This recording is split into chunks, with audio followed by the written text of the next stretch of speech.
Welcome to the Coffee with Karen podcast, a weekly chat show discussing everything from holistic health to current affairs from a mental, physical and spiritual perspective. Get your weekly cup of positivity with a sprinkling of woo-woo. Hey, and we are live. So welcome to today's show. I'm your host, Karen Roberts, and each week I interview a variety of coaches, consultants, therapists or healers from the conventional to the more woo-woo, and they get an opportunity to share their story, why they do, what they do. And this week we have two, not just one, we have two. Double trouble, huh? So, well, Robert and Noelle, would you like to share a little bit about who you guys are and what you do? Absolutely. So, obviously, we're Robert and Noelle, and we're a coaching couple. Spent 20 years in Christian ministry and 10 of that in South America serving as missionaries. And then 10 of that, I was coaching and supporting missionaries around the globe as a missions pastor. And 5 years ago, we decided to start our company, AV2L Consulting, which is add value to life. And our mission is to encourage others and build them up and really to help people live the life they were designed to live and or we believe they were created to live. And so it's pulling people out of whatever muck and mire that they're in and helping them find that purpose within their heart. And then let's build a business, build a company, build a life around that purpose and allow them to fulfill their purpose to humanity and make the biggest impact possible. And each person was made for a specific purpose. We're all unique. We're all special in our own way. We have a reason for being here. We've proven that many a time, that there's something that we're here for. We have a purpose and we have an impact to make, and only you can fulfill your purpose. Love that. Fantastic. So today's topic is really how our emotional vibrations impact how we show up in the world. And yeah, I couldn't agree more. So, but can you share a little bit more about that? Well, I think the biggest challenge is, at least on our side of the pond, when we grow up, we're kind of taught to shut our emotions down. We're not taught what to do with those emotions. So, boys are told not to cry. We tell our children not to get angry. We're not supposed to feel emotions. And so typically what people have done is when they start to get emotional, especially the negative emotions of distress and stress and despair and grief, we start to experience those emotions and we block them and we shove them down inside. And most people put them in their gut.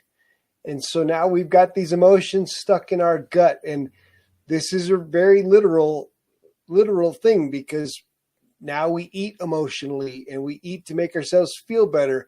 And what does that do to our health? We start to gain weight. We start to get this funky feeling in our gut, and our insides just don't feel in alignment with who we are. And so now we've taken these emotional experiences that our energy should have just allowed to flow through us, and we've blocked it. And now it's holding us up. It's holding us hostage and causing all kinds of impact in our lives. And I think we don't talk through them. We don't process them in any way. And it blocks us from learning and growing. And we can't be the best us if we are not progressing in life. We've got to be able to acknowledge what's going on to learn from it. And well, and really, yeah, we're meant to experience emotions, right? So I teach in the work that we do that our emotions are simply our dashboard. It's like the check engine light on your car. And when the check engine light on your car comes on, you shouldn't ignore it, right? Because something's happening inside the engine, something's happening to the car. And this is a warning telling you, hey, something's happening. while our emotions can be very similar, right? When we feel anger, there's something going on inside of us that we should want to explore. We should want to find out what is this anger telling us? Not about the person that's irritating us, because that's what we typically do.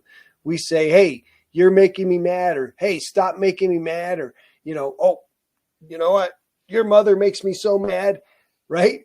Instead of saying, what is going on inside of Robert that's making this response, right, of anger? And then when Robert can explore that, when Robert can ask his body, what's going on? And really, he can recognize that his selfishness is really what's going on. And there's some expectation that I've created and that I have inside of me that's not being met. And when I start to recognize what that expectation is, I can deal with myself, right? I can control myself and recognize that this emotion, this anger, is really just a symbol of something that I'm expecting to happen that's not happening. And I can change that. And when I change that expectation, I can live in a much different way. And then the anger doesn't get stuck. That vibrational energy goes, I learn from it, boom, and it goes on its merry way. And it doesn't get stuck inside of me. Well, I think that affects how we impact and how we show up in the world. Of course. If we're angry and, we can't deal with our own issues, who's going to want to work with us? Yeah. And of course, it's with an angry person. And of course, it's not just anger, right? Anger is one of those negative ones that we get told to shut down, but any of the emotions, especially the negative emotions, but even the positive emotions, are symbols of what's going on, right? But we don't ever question them when they're on the positive side, but we recognize a lot of times what's happening to cause us to be happy, right? The joy of looking in your child's face, the joy of experiencing time with a loved one. Those are positive emotions that come up and you're like, ooh, and some people miss them and they don't realize what's going on. And I think you have to learn from those as well and recognize, hey, what's the meaning in this? How can I multiply this? How can I have more of this? Right? Celebrate the positives. You really do. Which is something that we, again, I mean, I sort of chuckled to myself when you said this side of the pond, this is how we are. And I thought, oh my goodness, we are just the same here. I just don't want to assume. Yeah, don't worry. We're probably worse. We have definitely been brought up in that way. Yeah. And so, it's nobody's fault. Nobody's made us aware of this, right? We were, the Brits, it's stiff upper lip, isn't it? It's, just deal with it. We're told to, What's funny is they say deal with it, but they don't really teach you how to deal with it. They just tell you to stop, don't, ignore, whatever, just handle it. But they don't ever say, hey, you know what? That feeling, if you let it go, it'll flow through you and it won't get stuck. And I dealt with it with my son and had some severe anger issues, and he put holes in the wall and he was just frustrated. And I felt powerless at times to help him understand that your body and your brain are telling you something. This is an opportunity for you to listen to those. And now our grandson is starting to experience some of the same kinds of frustrations. And it's, how do we help you change your expectations? How do we help you understand that this frustration you feel is something inside of you that you can control and that you can reprogram? You get to change it. And really experiencing all of our emotions. The emotions exist for a reason. And so when you feel the need to cry or you feel sadness, I think we have a sadness epidemic at least in the United States, I assume in Britain too. And now we all go to the doctor and we tell the doctor, oh, doctor, I'm sad.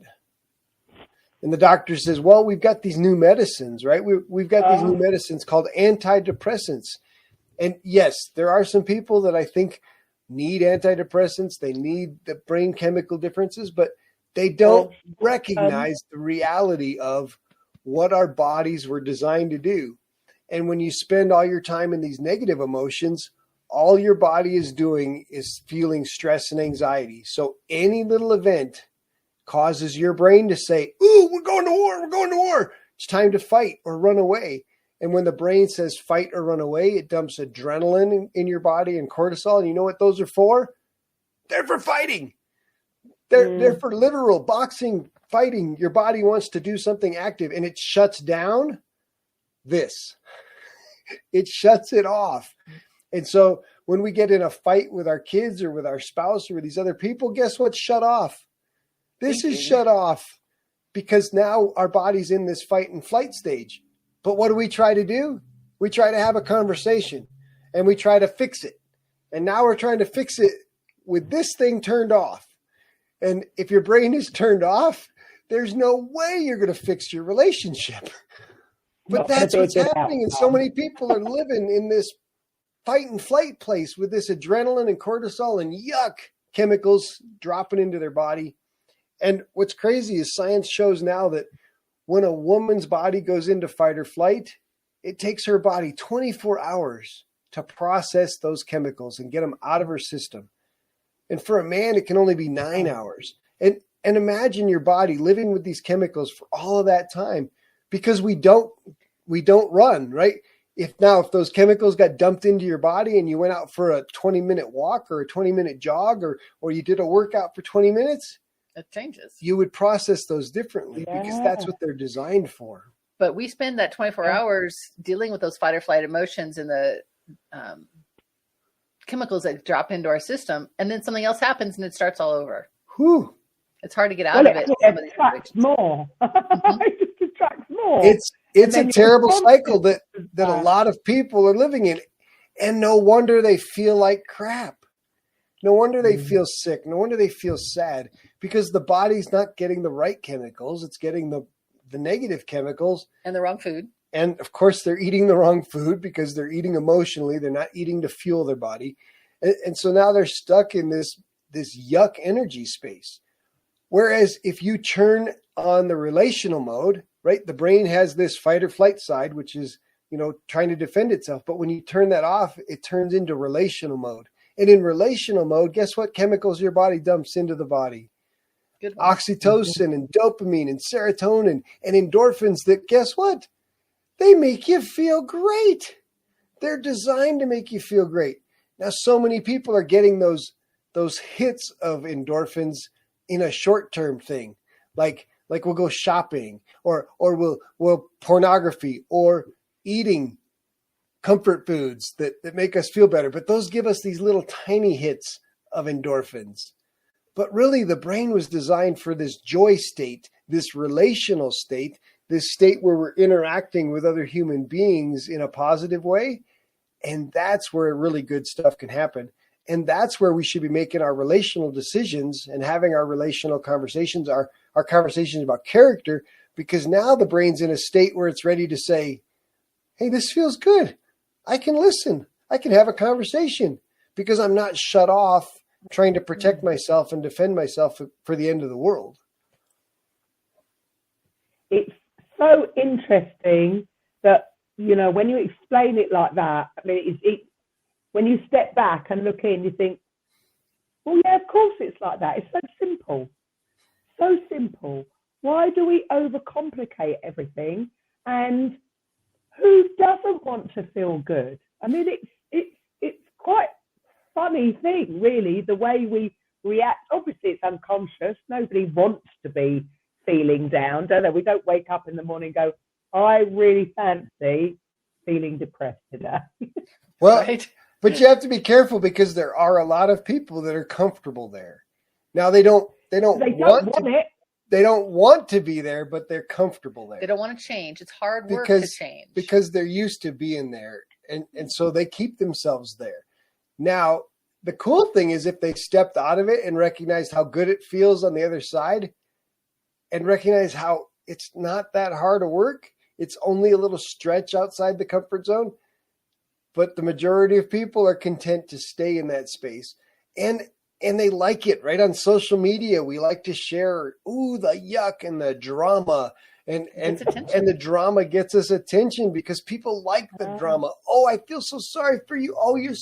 Oh, you poor thing, right? Instead of the kind of attention that we really want, which is that positive love attention, that's so much more powerful. It's like 10x attention if you're in that relational state. And that's where you experience. Shame, isn't it? I suppose we are all seeing for that little bit. Like, I know, hands up, beginning of lockdown. Yeah, I was emotional eating. You're going for that, even though you don't want the result of what that bad food is going to give you, but you just want that instant, for a minute, oh, it feels good, and then that's it. Yeah, we want the fast food fix. And any emotional or cognitive changes we make aren't fast food fixes. Any food that you change, any eating habits you change are not fast food fixes. You have to do them for a time so your body can adjust and change those chemicals out. But also it's okay. It's okay to do it once in a while. The challenge is the majority of people that are getting involved in those things is they're getting addicted. And they're addicted to that false joy. You look at all of these things that bring false joy, like pornography, comfort foods, alcohol, drugs of legal or illegal, right? All of those things are very, very addictive. And once a person heads down that pathway, they'll continue in that pathway thinking that they're satisfying this need for joy, this desire inside of us, this longing for that emotional energy. And the truth is, all it does is give you the blip, in the little blip.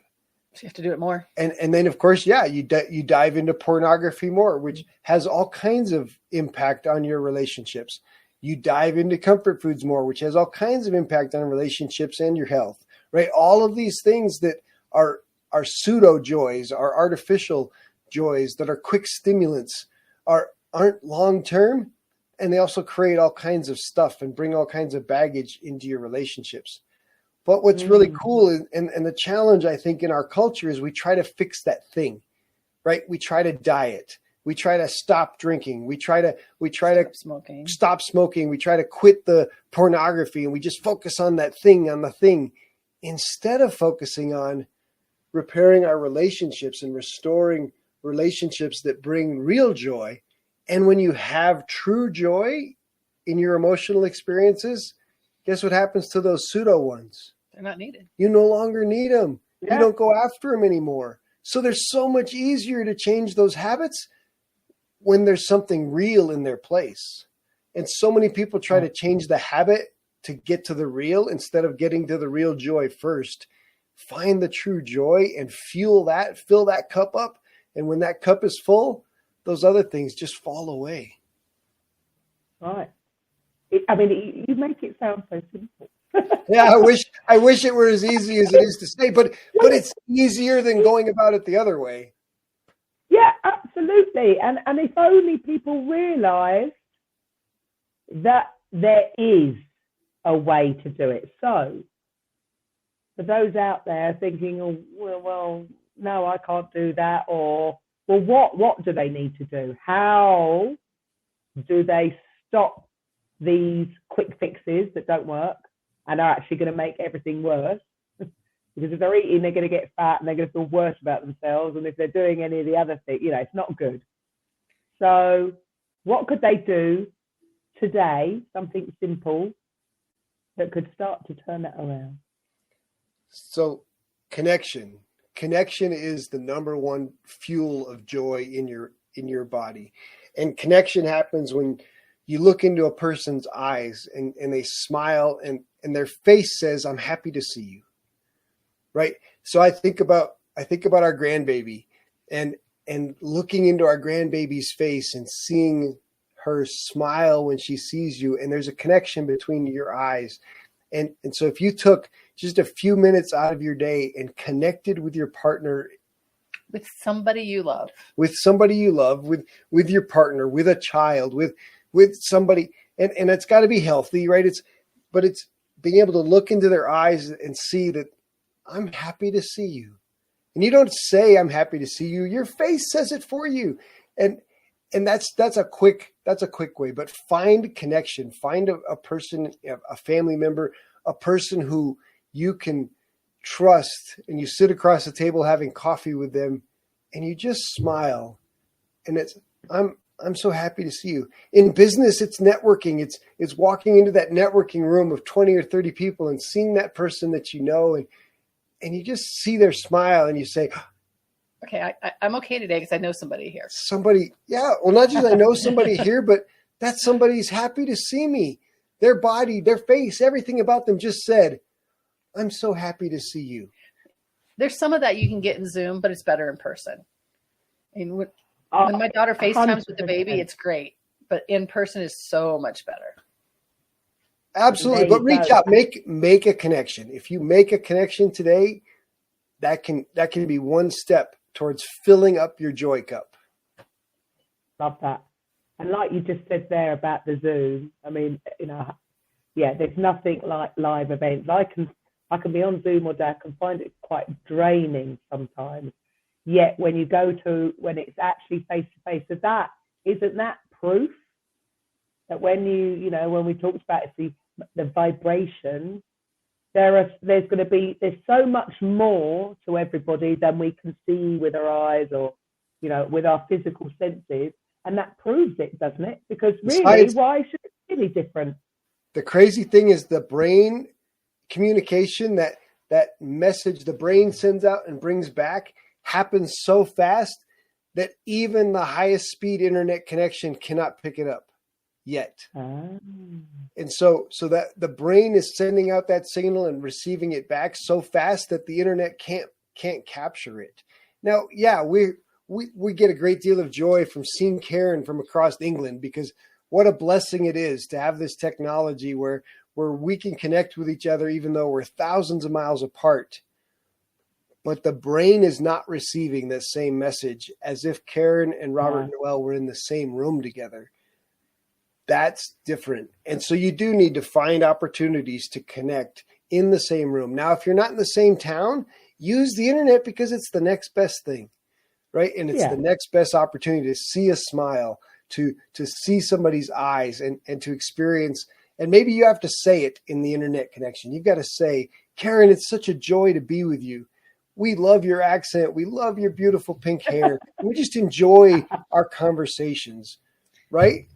And that will start to fill up your cup. And you need a full tank. You think about your heart and your body and your soul as these vessels that you need to fill with what enjoyment you get.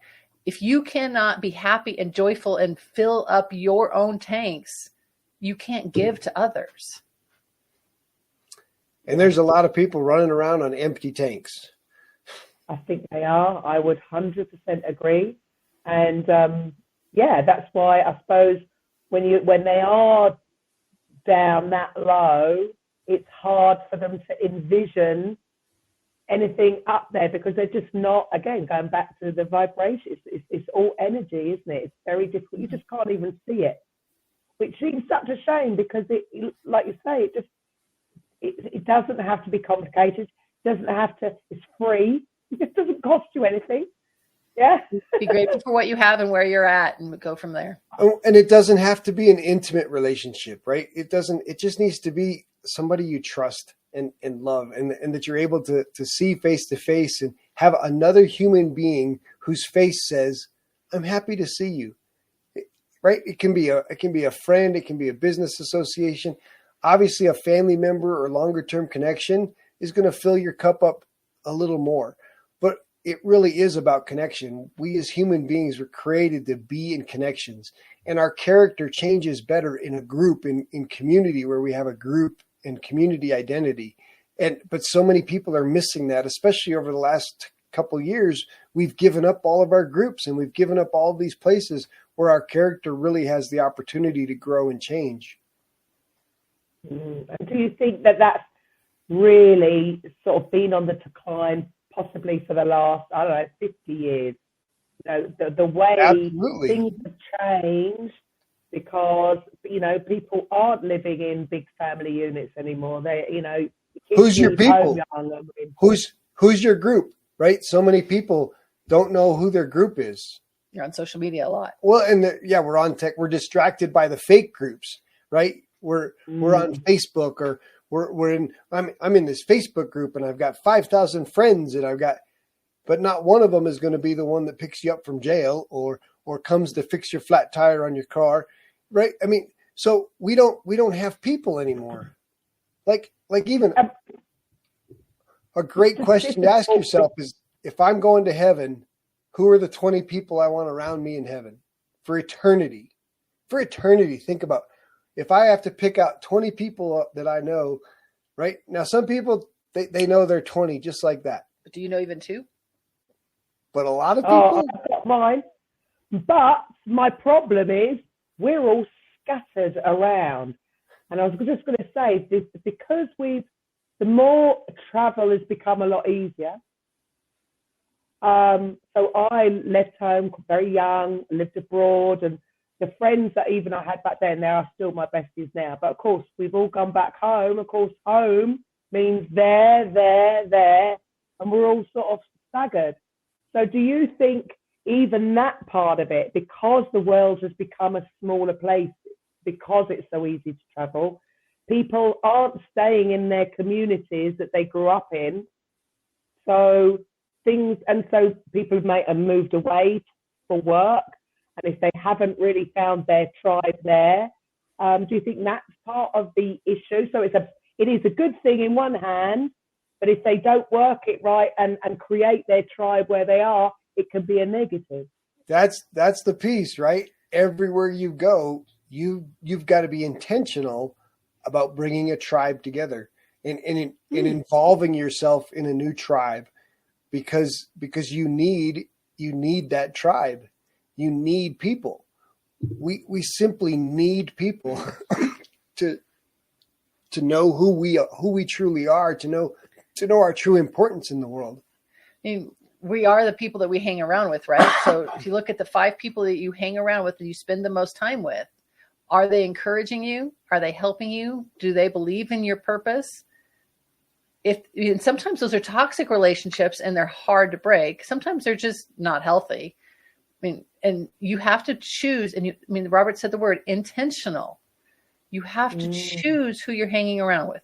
Not saying you have to get rid of everything, but you have to choose who you spend your time with and how much time you're spending there. And of course it takes work, which is why it's so easy for us to say, I'd rather be a hobbit and stay in my hobbit cave and not deal with other people. Right. And I can deal with them on social media, and I can watch Netflix all the time and feel like I'm connected to this world, but it's all fake. It's that same pseudo joy, right? I'm trying to get that pseudo joy from a connection on Facebook or from watching, an entire series of, Who's Raising the Queen Now. I mean, yeah, there you go. I mean, you mentioned that earlier about so many distractions. We've been distracted somehow from the things that are important.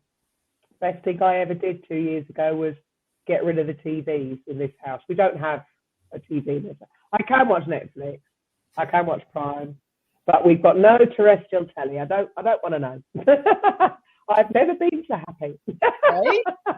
And if you just take that moment when you make that choice of whatever it is you're changing or, saying no to, how much better you feel about everything when you don't hear the news every day or when you're not on Facebook for 24 hours. I didn't think I did. I've said for years, I don't listen to the news. I don't read newspapers. However, subconsciously, sometimes you can't avoid it because you'd have the TV in the background and it might go into the news. So you get something before you've changed it. Now, I can't, even if I wanted to. And it has. I have to say, it's made a massive change, I feel, personally, to how I've been, especially through the madness of the last few years, which was why I did it. So, I think that's massive. They're so caught in the drama, right? And obviously they have the human interest story, right? The one little positive in every story, but that people pay for the drama. People pay for the negative abuse, and we want to see human suffering for some reason rather than human achievement. but you can fuel yourself on human achievement, right? You can read biographies, and you can involve yourself with those positive people and be very, very intentional. Just like we talked about food, right? We talk about choosing the foods that fuel your body rather than just make you emotionally feel good for a moment. Same with your brain. Choose the things that'll fuel it over the long term rather than just the little quick hits of drama pleasure, right? Because that's the same thing. Drama gives you that quick, woohoo, I feel good, but then, ugh. Yeah, I don't understand it. We have a terrible, you must have them over there. I was not. I was going to say sitcom. That's funny. Reality shows? No, not even reality shows. So over here, if you've ever heard of it, it's called EastEnders or Coronation Street, and it's just sort of, it's supposed to be, you know, real life, but it's all negative. It's like, I think somebody said there were so many 100 negatives in one episode.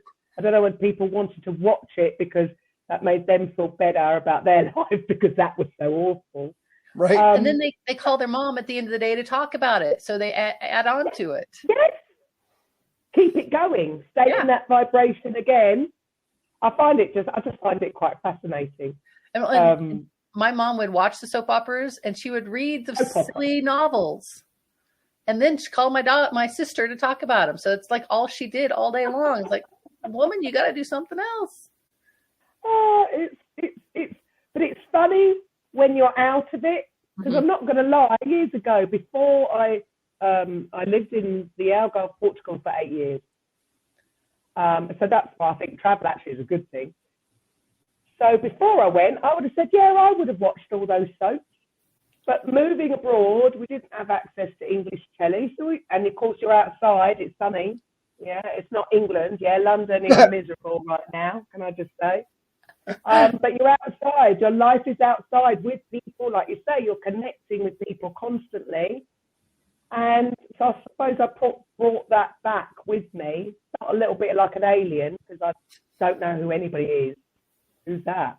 I mean, that's who we're all unique. We're all special. We have different experiences that bring us to who we are. But we have to be intentional about keeping those connections to what we enjoy and what we're passionate about. Well, especially as we age, right? Because for a time when our kids are in activities, we're involved in those communities, right? The soccer community, football community, the school activities, the school drama, and those things. But now that our kids have moved on to different activities, it's very easy for us to just look at each other and say, "Woo, we need a break. Like I'm gonna sit at home and just sit in the quiet." But really, we need to get involved and find our people as adults as well. And whether that's business networking, you know, women's groups, even getting on podcasts. You're not just a mum, are you? You're not just a wife or just a husband.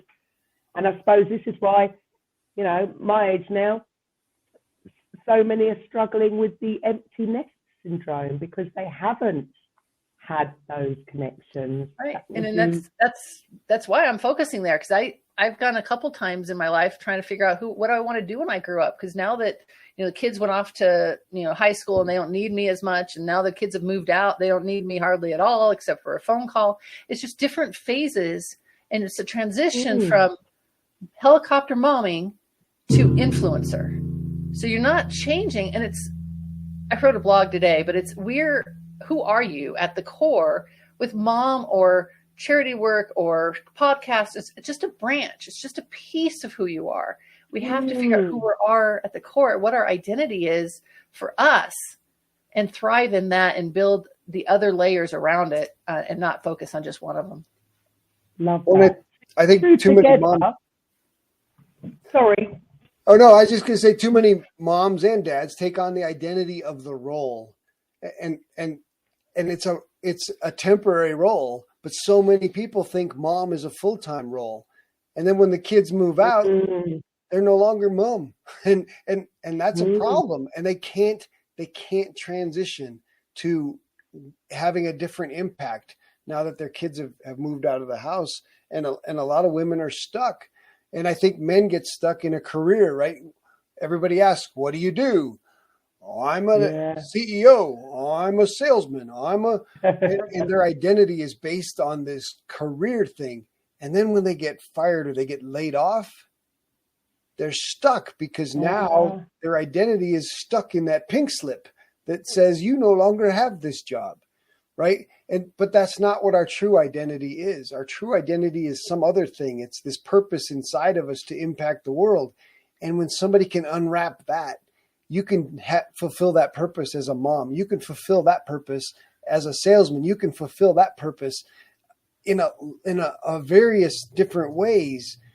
But then that purpose is really what your identity is, right? So our identity is in our desire to lift other people up and to see them accomplish great things. The impact we want to make has to do with, ending entrepreneurial unhappiness. And she wants to end basically women's unhappiness. I want healthy relationships. Yeah.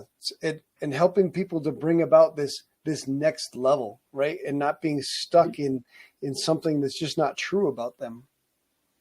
So it's identifying with, again, like you said it earlier, about this false thing. They're going for these false things to make them feel good, and they're identifying with a false title of who they are. So right. You two together, I love it because I always say when couples work together, 2 and 2. 2 and 2. 2? Where's the other 2?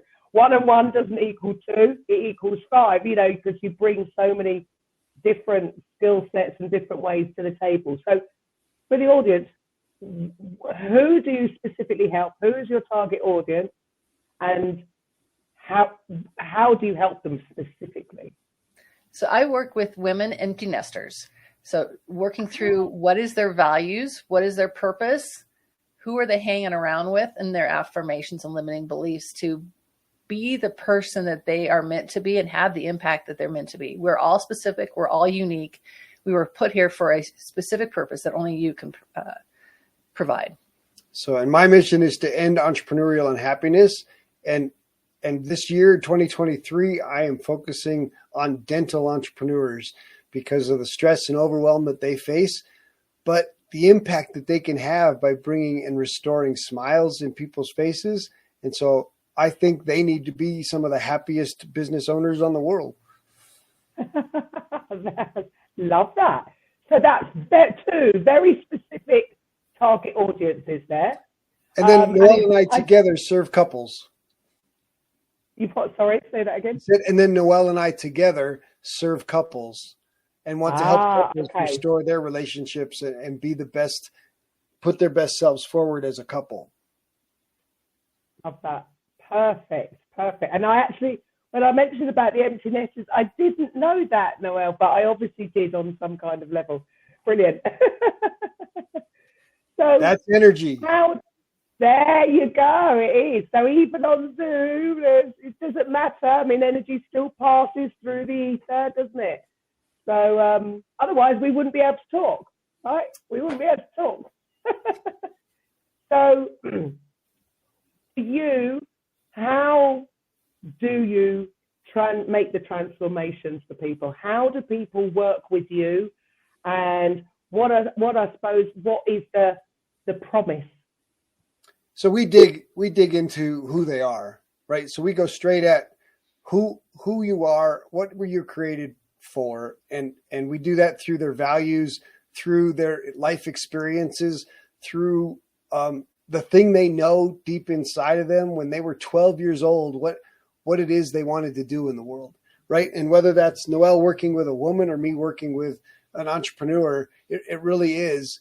What is that purpose, and what are the things that are important to you, right? So we do core values, of course, and those are just words that help people identify what's really important to them, the boundaries that they want to set around their business or around their life. But ultimately, what is the really important thing that you want, right? Is it time with your family? Is it money so that you can send your kids to college? Is it the impact you want to have for a nonprofit, or or as a mom wanting to send her grandkids to college or take them to Disneyland, right? What is that thing that really matters to you at the heart, right? Your why. That desire inside of you. And then we say, let's design your life around that. Let's help you design your life that supports that, rather than what most people do is they push that off to someday. Right. It's a dream. Someday I'll take the kids to Disneyland. Someday I'll spend more time with my kids because the business needs me right now. I need to spend 10 hours a week a day in the business, and I got to spend 7 days a week. And so I'll spend time with the kids later, someday. Right. Well, we want to bring someday back to the center, and we want to help them do the thing that matters most and have their business support it. Build their business in a way that protects this thing instead of puts it off into the future. And the same with women. Noelle wants to help women bring that thing that matters to them right to the center, and then design their life around it, whether that's building a business or finding a charity to work for, or just writing a book or doing the thing that she wants to do. Kids. And acknowledging that this thing can't be their kids, because their kids are a temporary assignment. Absolutely, because they got to go. It's their journey. They got to go. They got to go. No, not yet. There's a time in the teenage life that just, at least for us, it was like they've got to go. They got to go. It's funny, isn't it? I thought, and we used to joke a bit about it. Like you do realise we're going to be having this conversation. Like, Ella, 40 years old now. I think it's time. But actually, she's been gone for a while. I always thought it would be my youngest that went first of all, and I thought my eldest would be with me forever. But it's funny how things can quickly change. It can. And in the middle of COVID, we thought they were never leaving. I was looking for a house for us. We were going to leave. She was shopping for a house. Like these kids are stuck here forever. And then within 4 months, they both were gone. It was like, woo, wow. I don't know. We didn't see that happening, but God took care of it, and they were gone. And we were like, all right, now we can do some stuff. Yeah. Yeah. I won't tell your listeners that my daughter and her family and husband and 2 kids just moved back in last weekend, but that's another story. Temporary glitch. It is temporary. They're trying to buy a house, and they need to have too much money up front nowadays because the prices are just ridiculous right now, and they were paying so much in rent. And this is the same over here. And do you not see this as the sort of, because what you're teaching here isn't taught in schools, and do you not think that this is a problem that, again, just because we're opposites of the pond, I'm sure our school systems were similar. I know. Simon Squibb is a big advocate on your side there about business and about what they don't teach in schools. And so if you're not familiar with Simon Squibb, find his stuff. He's empowering homeless people and giving money to help people start businesses and just making an incredible impact. But he's a big advocate of they need to teach these things in school, and he wants to change the school system because you're right. They don't teach these things in school. They don't teach these connections, and we don't learn about relationships and communication, and we don't learn about emotions. And of course, we don't learn how to live. We don't learn about money. And if you can learn about relationships with other human beings, and you can learn about how money really works, and you can put those 2 things together, you can change the world. But they want you to just be a worker bee so that you just get paid enough that you have to go back on Monday. And then again, it's so difficult for anybody, if you're doing that, to make enough money to go and then buy a house. The whole system. The sad thing is that you go to work and you do just enough to not get fired. Yeah. And that's the life that you're they've got a work ethic. And that doesn't fill your tank. Not at all. And well, that's the thing. That's what I was originally thinking of, the route to go to, because they're coming out of school and going into something because they've been told they should do that, or they've given some kind of career advice. And like what you said earlier about not, knowing what it is you love to do, being heart-centered. Well, that's not taught, is it? We've got to be practical and what job is going to give the best, pension and longevity in work, and you're going to be safe, rather than doing what they actually really, really, really want to do. No wonder they're all depressed. Yep. They need to come back. And like you say, do you see that there's a pattern to some, I think because of the internet, we've got lots of youngsters that are being very entrepreneurial, but otherwise it's almost like they've gone through school, they've got to a certain age and thought, this isn't quite what I was expecting, and then gone into entrepreneurship later. Are you seeing sort of a pattern? I think there's a combination. There's a combination happening, right? But I think we met a dentist at a networking event who's doing very well. He's making lots and lots of money doing what he doesn't want to do, and he took on dentistry because his parents were both doctors, and they said this would be a good career. And now he's got, see, what they get you with is the cost of school, right? And then you've got this debt for these student loans, and that's not what he wants to do. He's an ultra runner, and he wants to help people in recovery from sporting events and from running, and he wants to create a recovery center for athletes. And it's like, just do it. You just got to draw a line in the sand and say, all right, I've made enough with this, and now it's time to switch to the thing that I'm passionate about and where I can make a bigger impact in the world. But why not do work that makes you feel good, right? Find the thing that makes you feel good.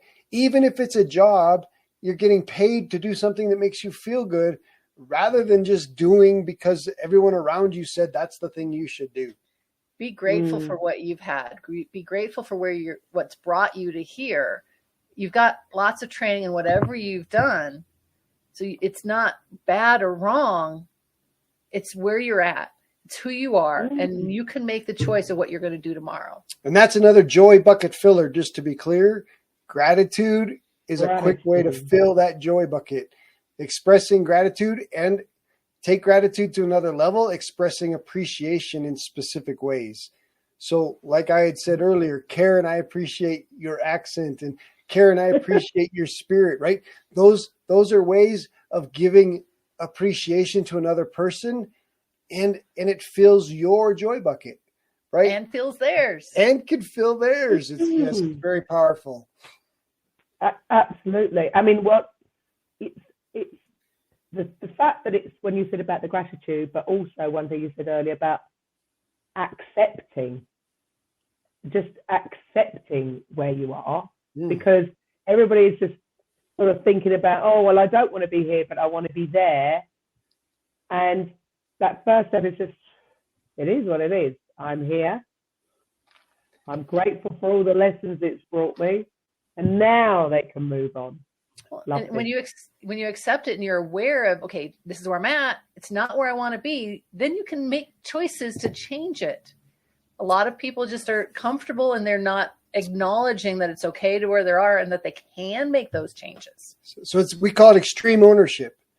You have to take 100% responsibility for your life and for your business if you have a business. 100%. Everything that you deal with is your fault and it's your responsibility. And the problem is, most people want to say it's somebody else's fault, it's the government's fault, it's the weather's fault, it's the other person's fault, right? And when you take extreme ownership of your life, and we call it extreme ownership because nobody wants to take responsibility for somebody else doing stuff to you. But the truth is, you can own it. And when you take that ownership, so taking ownership of all my emotions, right? Taking ownership of all my consequences, all of the things that are happening around me. If I take ownership of all of those things, then I have the power to change them. I have the power to impact them. I have the power in my life. but so few people want to take that power on. Which is, again, it's so backward, isn't it? Because isn't that empowering? Because you're never going to change the government. It's no the matter only what true we thing. do, we try, but no matter what we do, we can't control these. I won't swear. You're in England. England people are allowed to swear. You guys cuss all the time. You have some fun words. Well, we can't control these people. So it's so that no wonder they feel powerless. But I mean, it's funny, isn't it? When you do take ownership, it's actually a good thing, because that means I can change it. You're the only one that can own you anyway. You can only control what you can control, and you cannot be responsible, and you cannot allow those other things to change how you feel or what you do, because you can't control it anyway. But you can control this person. And when you decide to control this person can impact the world. It can make huge differences. But it's easier to blame everybody else for what's going on in here instead of taking responsibility and saying, wait a minute, this might be my fault. Nothing's my fault. It's always my fault. So helping people take extreme ownership is really what we do. And then that in itself is going to help them move. You can't change anything if you don't acknowledge where you're at. Well, and believe that you have the power to change you. Do you find that people quite often actually, it's the change that is, it doesn't matter what the change is. It could be something really simple. It could be one little thing that takes 10 minutes a day. But people are so resistant in general to just that word, change, no matter what it is.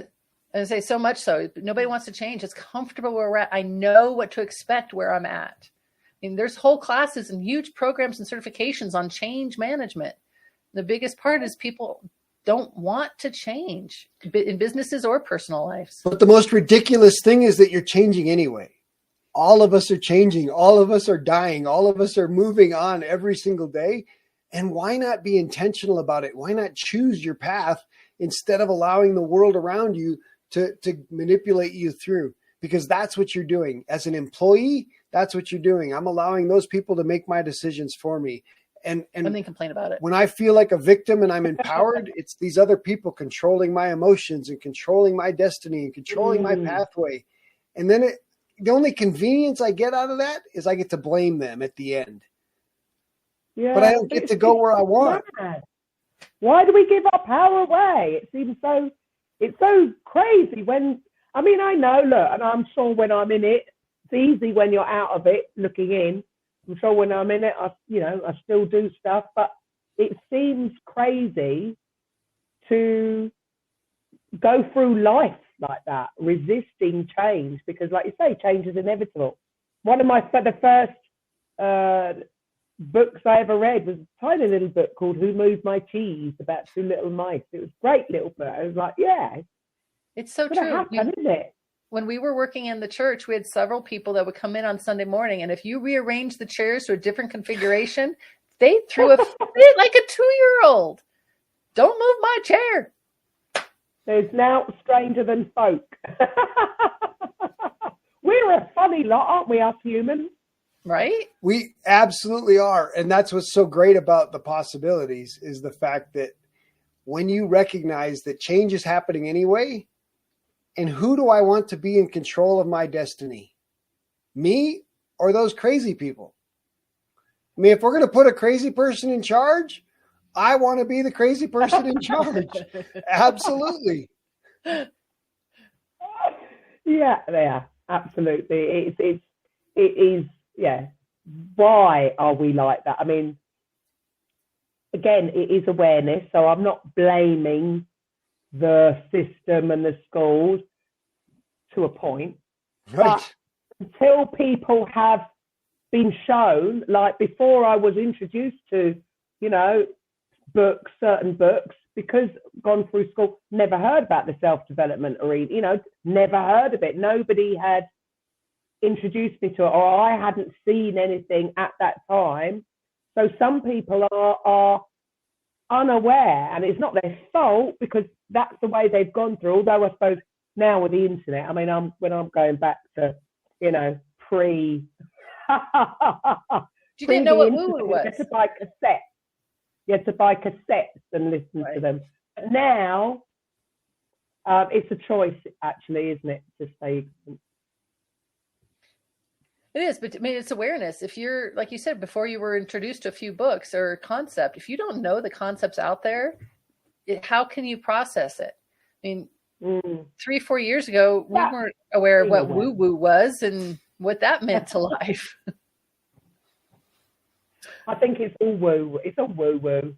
It's all, to me, it's all, like you said. I mean, we proved this earlier, didn't we? When you're talking about the difference in energy when you're in a real life setting versus Zoom. We get part of it, but it's not as powerful, which means there's a lot going on outside of our 5 senses, isn't there? There's a lot more going on but we're so brought up to believe that, I believe it when I see it. Yeah, but you can't see it. You've got to feel it. That's the faith. The faith is such a big part of it. What we believe is so important because belief is what grounds our actions, which is what grounds our habits, which is what grounds our thoughts, which is what grounds what we do day to day. And so if you want to change your habits, you've ultimately got to question your beliefs, but we're not taught to really question our beliefs. And some of these beliefs were planted by somebody that didn't have any money or somebody that didn't know any differently, or we were given a belief by a teacher who made one statement about how smart we were or how dumb we were when we were young, and our brain has held on to that belief and repeated that story in our subconscious, and we've never challenged it. We've never gone back in there and said, "Is that true?" Or even just verbalizing it. Sometimes it wasn't even what was said; it's how we interpreted something, and it was never challenged because it was never brought to light. And I'll give you an example of energy. I struggled with the concept of energy and the vibrations for many years. And I had life-saving surgery in August of 21, left my job in May of 22, and people started telling me that I looked better. I looked different. Things were, I had to feel better. But I went and compared physical pictures from before I quit my job and before surgery, and I cannot see the physical difference, which got me to understand that it was my energy that had changed from working and being in the poor situation at work and prior to life-saving surgery to after releasing all of that and growing to be who I am grown to be. The energy had changed. And that's what was being seen. It's unseen. It's having that, and I'm not talking about religion here. Everybody's got different ideas. I'm just talking about having faith in the unseen. It is, we know it's true. We know it's there, but for some that they need the proof. They want to see it. They want to touch it. And they just need to pay attention. And that's the exact opposite of faith. Yeah. We know it's there. We know what's going on. Like you say, that's, if you comparing pictures, well, so really, why should you have? Well, because you feel energy. You feel it. And the science is proving this. The science now, they can measure the energy emitting from a human body, and it's going 15 feet away from you. There's a circle of energy around you that communicates 15 feet out from you. Okay. And so if somebody is within 5 feet of you, your brains are actually connecting without talking. You're connecting through body language and through energy. And it's amazing what the science is showing now that confirms some of the things that were taught by Napoleon Hill or taught by Wallace D. Wattles. Hundreds of years ago, they wrote these things. Buddha wrote things 3,000 years ago that are being proven today by science about how we think and how we act and what we believe and how those are all interconnected. Brilliant. So I love speaking to you, and this is the second time. So I've been on yours, and now you're on mine. And there you go. I'm really late. So for those of you who are listening, how do they get in touch with you? What's your website? So add value, the number 2, life.com. Add value to life.com. Awesome. Well, thank you so much for your time. It's been great speaking to you again. And to the rest of the listeners, I'll be back with Coffee with Karen. Bye for now. Coffee with Karen podcast, a weekly chat show discussing everything from holistic health to current affairs, from a mental, physical and